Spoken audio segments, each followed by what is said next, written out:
Hi guys, अगर आपने CBSE का बोर्ड एग्जाम्स 2023 में या उससे पहले दे रखा है और आप पास आउट हैं बट आप वापस से पेपर देना चाहते हैं किसी भी वजह से, जैसे जेई मेंस के लिए एलिजिबल होने के लिए, या आप जो है 6 सब्जेक्ट्स आपके पास थे, 5 में पास थे, किसी एक मेन सब्जेक्ट में फेल हो गए हो, तो उसको आप कंप्लीट करना चाहते हो तो कैसे करना है, क्या आप जो है वापस से सीबीएसई से री एग्जाम्स कर सकते हो, उसके बारे में डिटेल्स में जानेंगे कि कौन कौन कर सकते हैं। अगर नहीं कर सकते हो तो दूसरा ऑप्शंस क्या रहते हैं, वो उसके बारे में भी बात करेंगे।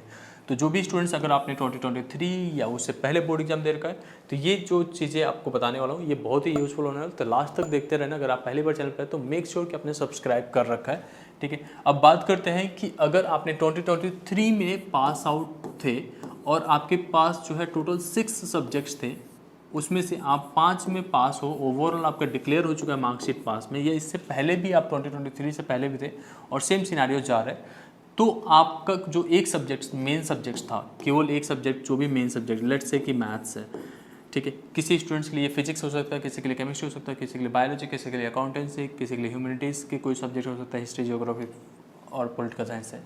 तो अगर ऐसा कुछ सीन है तो आपको कैसे कंप्लीट करना है वो समझ लेते हैं।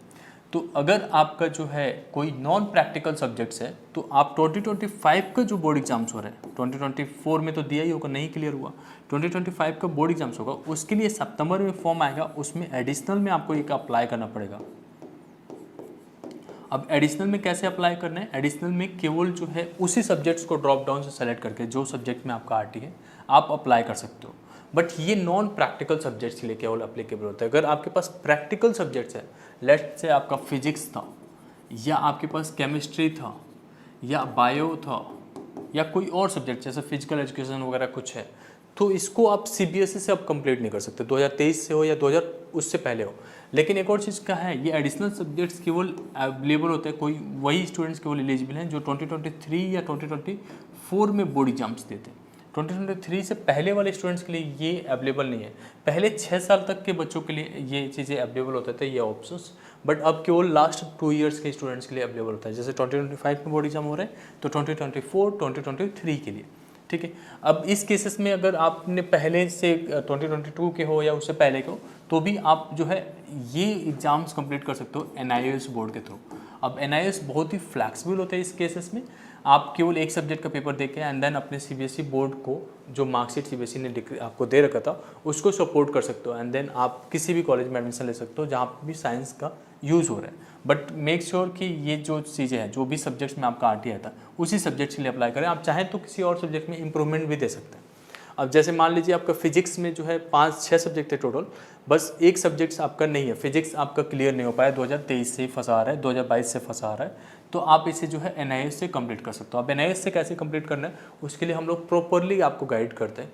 तो आपको एक लिंक डिस्क्रिप्शन में हम दे रखा है कॉल करने के लिए हमारे को, वहाँ से आप ज्वाइन करके एंड कॉल कर सकते हो, या आप हमें जो है डायरेक्टली एनआईएस का जो हम लोग सपोर्ट आपको प्रोवाइड करते हैं उसमें ज्वाइन कर सकते हैं, एंड देन वहाँ से हम आपका एडमिशन्स कंप्लीट कर देते हैं एनआईएस में। बहुत ही माइनर चार्जेस लगते हैं एंड देन कंप्लीट हो जाता है, ठीक है। अब इनकेस आप एक जेई एस्पिरेंट हैं और लेट्स से कि आपने जो है अपना बोर्ड एग्जाम्स 2023 में दे रखा था, बट आप चाहते हो डबल ड्रॉप लेना, 2024 में ड्रॉप लिया आपने और एग्ज़ाम्स इस बार दिए, नहीं कुछ हो पाया, 2025 में आप चाहते हो कि 75% का क्राइटेरिया भी मेरा कंप्लीट हो जाए और उसके बाद से मैं जो है 2025 का जेई मेंस दे दूँ और उसके बाद से एनआईटीज़ में एडमिशन ले लूँ, क्योंकि आपके पास जेई एडवांस वाला तो ऑप्शन अवेलेबल रहेगा नहीं।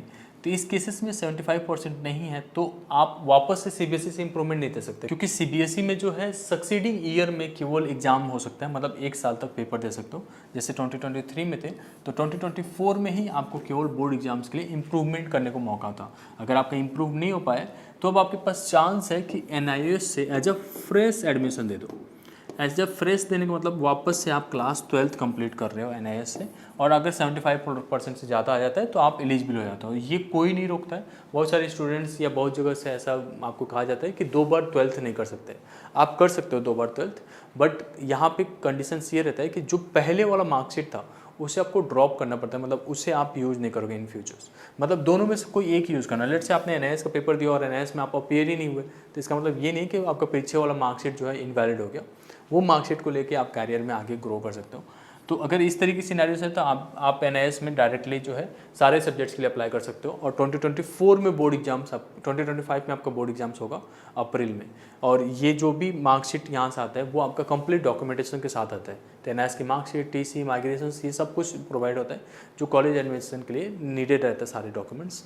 ठीक है, तो इसमें एडमिशन्स के लिए हम लोगों ने एक लिंक नीचे डिस्क्रिप्शन दे रखा है, वहाँ से आप NIS का अल्टीमेट गाइड ले सकते हो, जिसके बाद से आपको बस बोर्ड के एग्जाम फीस देने पड़ते हैं। फिर प्रॉपर हम लोग आपका एडमिशन्स करते हैं एंड देन ग्रुप में आपको असाइन कर देते हैं, जहाँ पे आपके जैसे JEE एस्पिरेंट्स वहाँ पे रहते हैं जो NIS में वापस से पेपर दे रहे होते हैं JEE मेंस के लिए एलिजिबल होने के लिए, JEE मेंस के थ्रू NITs कॉलेज में जाने के लिए। या परसेंटेज लेट से आपके 56% है, इसमें तो कुछ कॉलेज वगैरह लेने के बाद भी प्लेसमेंट्स में बहुत सारे इशू आ सकते हैं।